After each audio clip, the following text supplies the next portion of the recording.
माझे नाव अजय. मी 11वीत असताना भावाचे लग्न झाले. भाऊ विदेशात एका 5 स्टार हॉटेलात वेटर म्हणून काम करत होता. तो 15 दिवसाच्या सुट्टीवर लग्नाच्या 2 दिवसाआधी घरी आला होता. वहिनी दिसायला अगदी सुंदर व साधीभोळी होती. तिने फक्त 12वी पर्यंतचेच शिक्षण घेतले होते. आमची परिस्थिती फार गरिबीची होती. घर हे मातीचे असून घरात 2च रूम होते. एका रूममध्ये आई व वहिनी झोपायच्या आणि पुढच्या हॉलमध्ये मी, भाऊ व वडील झोपायचो. मग दुसऱ्या दिवशी संध्याकाळी आई वडिलांना म्हणाली, "अहो, आकाशला आज रात्री आतल्या रूममध्ये झोपवू. असंही त्याला कमी दिवसाची सुट्टी आहे." मग वडील आईला म्हणाले, "अगं, अजून त्याच्या लग्नाची सत्यनारायणाची पूजाही झाली नाही. मग कसं काय त्याला त्याच्या बायकोसोबत तू झोपवणार?" त्यावर आई म्हणाली, "अहो, मग सकाळीच आपण सत्यनारायणाची पूजा करून टाकू, म्हणजे तो पण मोकळा होईल." मी साईडला बसून अभ्यास करत असताना आई व बाबांच्या गोष्टी ऐकत होतो. लग्नानंतर बायकोसोबत का झोपावं लागतं याचाच विचार मी करत होतो. कारण अशा गोष्टी माझ्या आयुष्यात कधी मी पाहिल्याही नव्हत्या आणि प्रॅक्टिकली मला कोणत्याही मित्रांकडून सांगण्यातही आलेल्या नव्हत्या.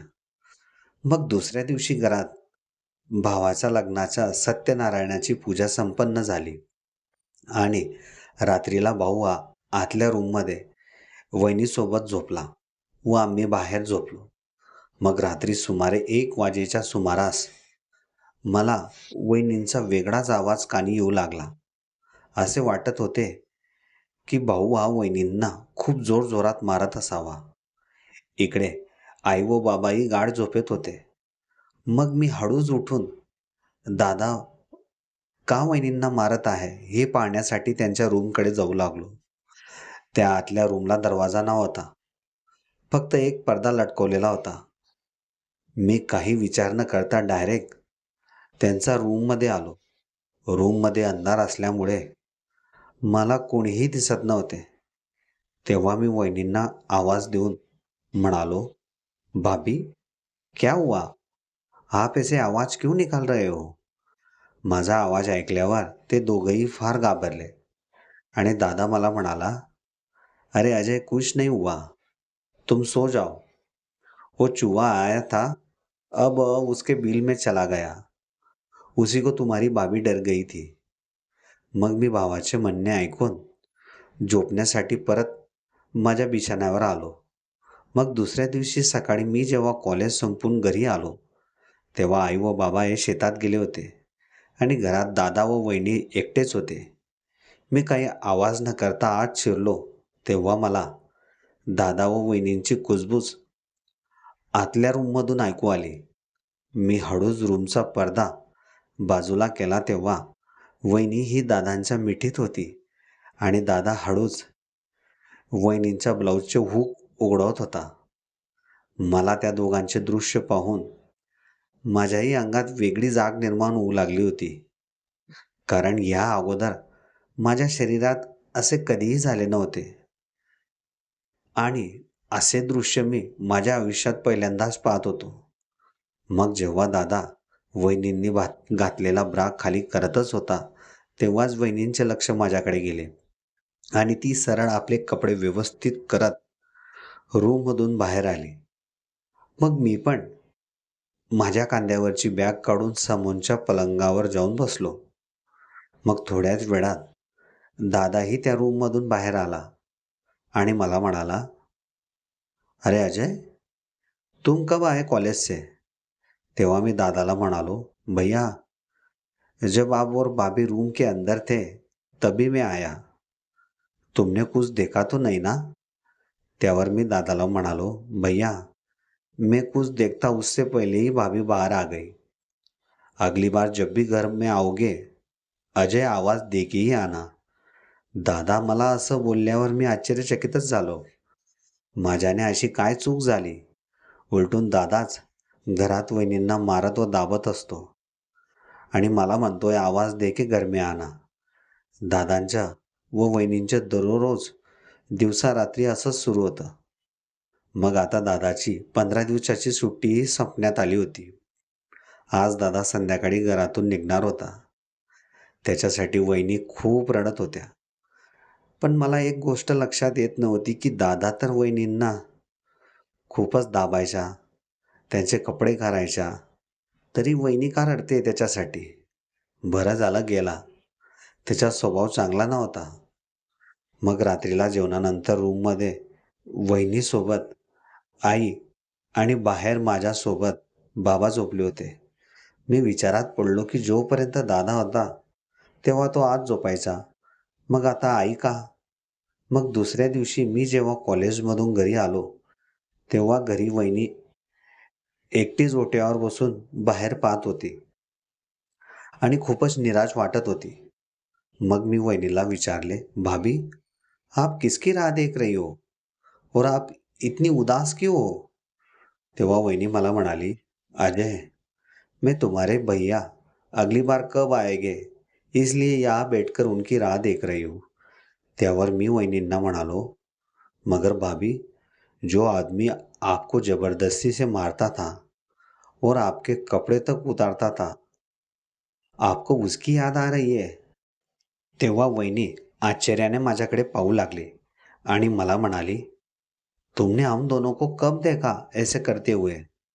अरे भाभी, मैं रोज कॉलेज से आता था तब आप दोनों को ही देखता रहता था.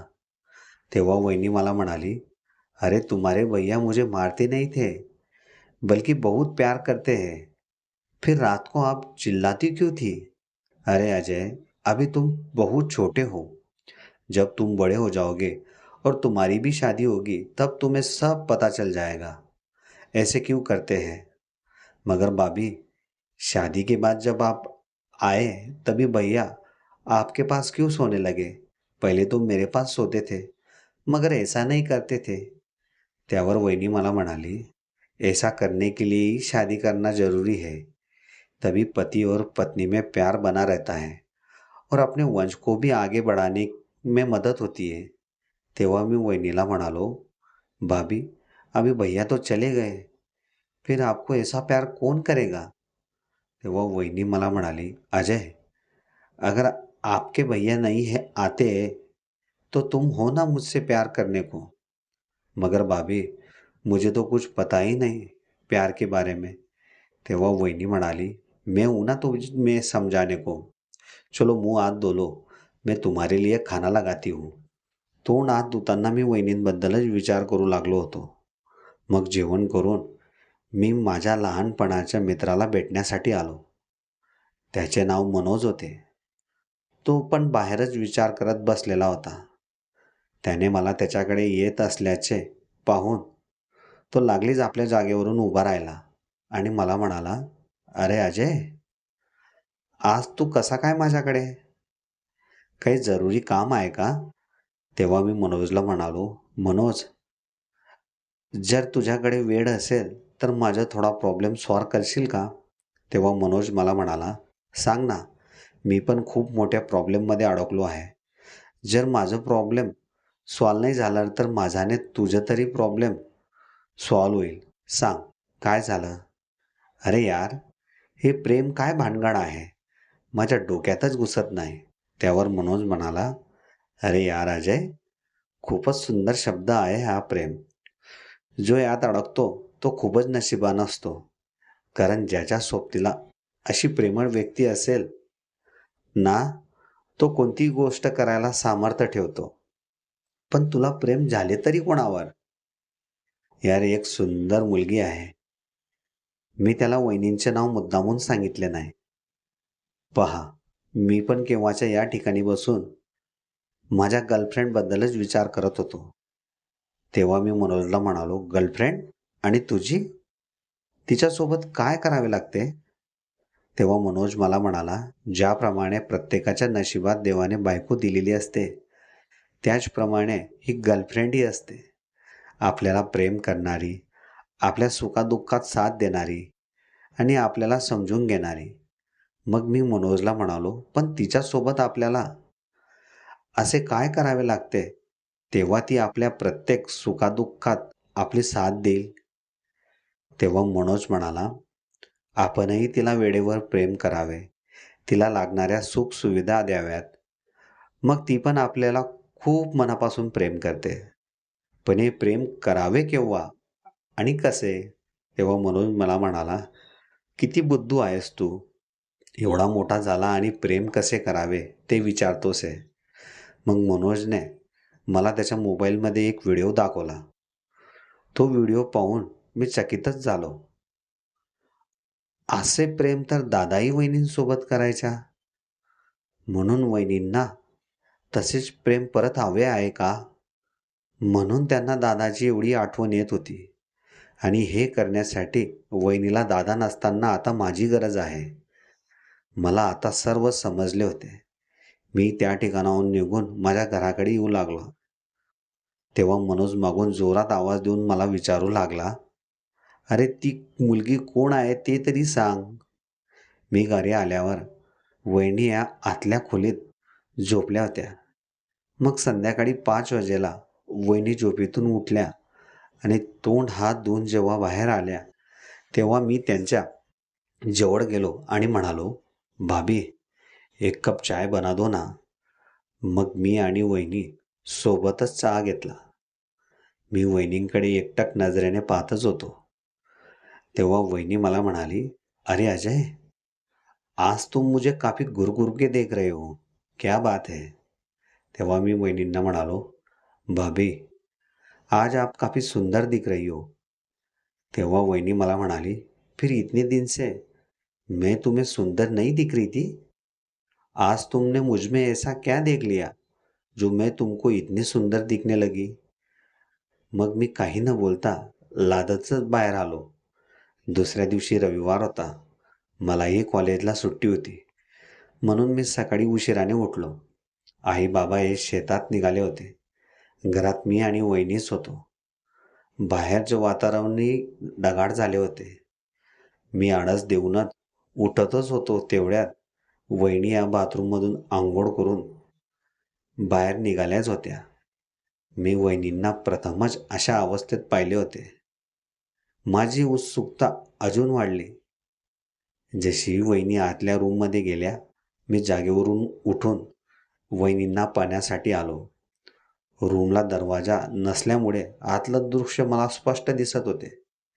वहिनींच्या पाठीमागचा भाग माझ्या दिशेने होता आणि वहिनी रुमालाने आपले पूर्ण अंग कोरडे करून ब्रा घालतच होत्या. तेव्हा त्यांच्या अंगावर असलेला टॉवेल हा खाली पडला. वहिनी अशा अवस्थेत फारच सुंदर दिसत होत्या. मग वहिनींनी हळूहळू आपल्या अंगावर साडी चढवली आणि त्या जेव्हा पूर्णपणे तयार झाल्या, त्याच वेळेस मी माघारी येऊन ओट्यावर जाऊन बसलो. मग वहिनी मला आवाज देतच बाहेर आल्या आणि म्हणाल्या, "अरे अजय, तयार हो जाओ जल्दी. आज जाना नहीं है क्या कहीं?"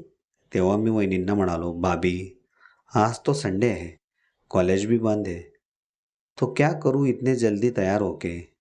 त्यावर वहिनी मला म्हणाली, "अरे सो जाते ना फिर, इतनी जल्दी क्यों जग गए?" तेव्हा मी वहिनींना म्हणालो, "भाभी, सोने का मन तो कर रहा था, मगर जब सुबह सुबह सपने में आंखों के सामने कुछ ऐसा नज़ारा आया, उसकी वजह से अब नींद ही नहीं आ रही है." तेव्हा वहिनी मला म्हणाली, "अरे अजय, सपने में तुमने ऐसा क्या देखा जो अब तुम्हें नींद ही नहीं आ रही है?" "नहीं भाभी, वो चीज़ मैं आपको नहीं बता सकता, मुझे शर्म आती है."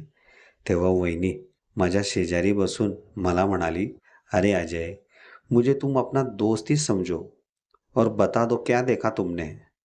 आता हाच एक पर्याय वहिनींच्या अगदी जवळ जाण्याचा होता.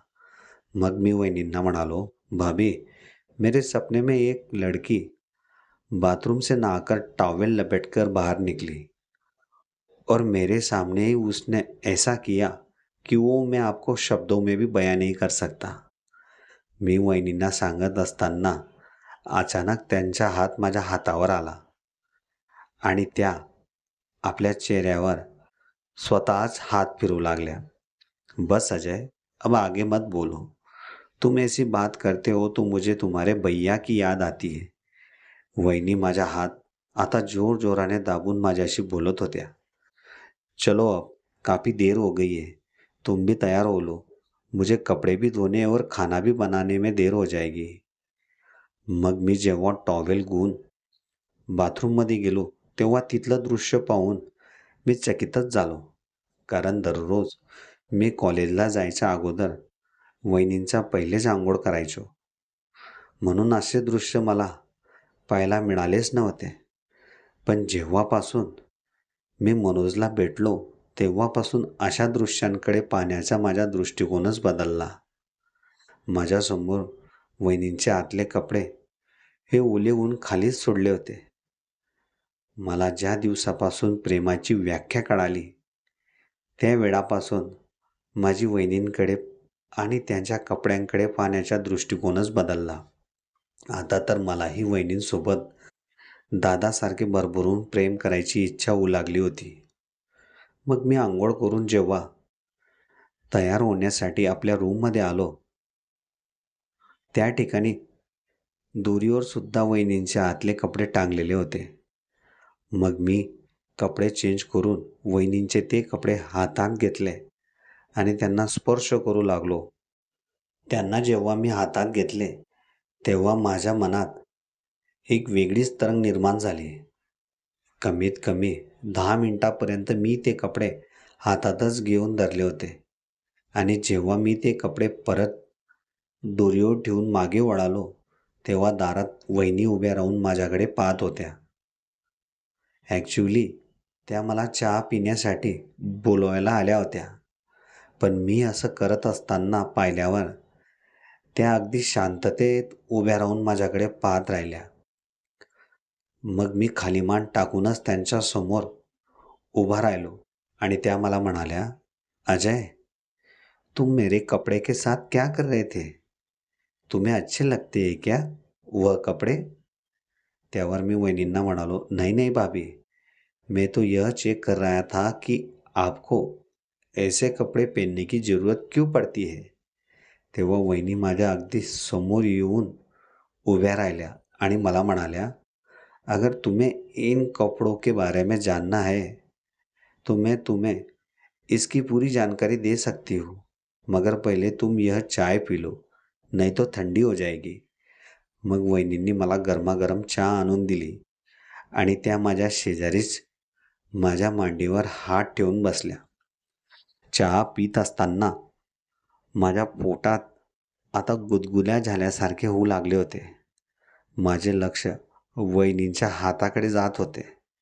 वहिनी माझ्या मांडीला हळूहळू त्यांच्या हाताने चोळू लागल्या होत्या. मग माझे चहा पिऊन झाल्यानंतर मी कप वहिनींच्या हातात दिला आणि वहिनी तो कप ठेवण्यासाठी किचनमध्ये गेल्या. मग मी केसांना तेल लावण्यासाठी आरशासमोर उभाच होतो तेवढ्यात वहिनींनी दाराची कडी लावली आणि मागूनच मला घट्ट मिठीत घेतले. वहिनींनी असं केल्यामुळे मी लागलीच त्यांच्यापासून लांब झालो. मला फारच भीती वाटत होती, कारण ही माझी प्रथमच वेळ होती की कोणत्या तरी स्त्रीच्या मी एवढ्या जवळ आलो होतो. तेव्हा वहिनी मला म्हणाल्या, अजय, मैं तुम्हें मेरे कपड़ों के बारे में जानकारी देने के लिए इतना नज़दीक आई थी क्योंकि जब से तुमने मुझे तुम्हारे सपने के बारे में बताया तब से मैं पूरी रात सोई नहीं. मैं तुम्हारे भैया के बारे में ही सोचती रही. मेरा नसीब काफ़ी अच्छा है जो तुम मेरे साथ हो बातचीत करने के लिए, नहीं तो अकेले अकेले मैं तो यहाँ पागल हो जाती. वहिनी माझ्याशी बोलत असताना त्या अजून हळूहळू अगदी माझ्या जवळ आल्या आणि माझ्या चेहऱ्यावर हात फिरवू लागल्या. अजय, मैं चाहती हूँ जो प्यार मुझे तुम्हारे भैया करते थे वही प्यार तुम मुझसे जब तक तुम्हारे भैया नहीं आ जाते तब तक करते रहो. मी डोळे मोठे करूनच वहिनींकडे पाहत राहिलो.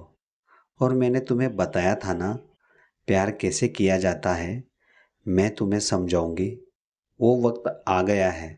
मग वहिनींनी माझा हात पकडून मला आतल्या रूममध्ये घेऊन आल्या आणि मला पलंगावर बसवून त्याही माझ्या शेजारी बसल्या. माझ्या चेहऱ्यावरून त्या वारंवार हात फिरवत होत्या. वहिनींनी आता हळूहळू आपले ओठ माझ्या ओठांपर्यंत घेऊन आल्या होत्या. मग त्या मला म्हणाल्या, प्रेम करने की शुरुआत यही से की जाती आहे अजय. डोळे मिटून वहिनींकडून होणाऱ्या क्रियेची मी वाटच पाहू लागलो होतो. माझ्या नाकातोंडातून निघणारे गरम श्वास वहिनींना फारच आनंद देत होते.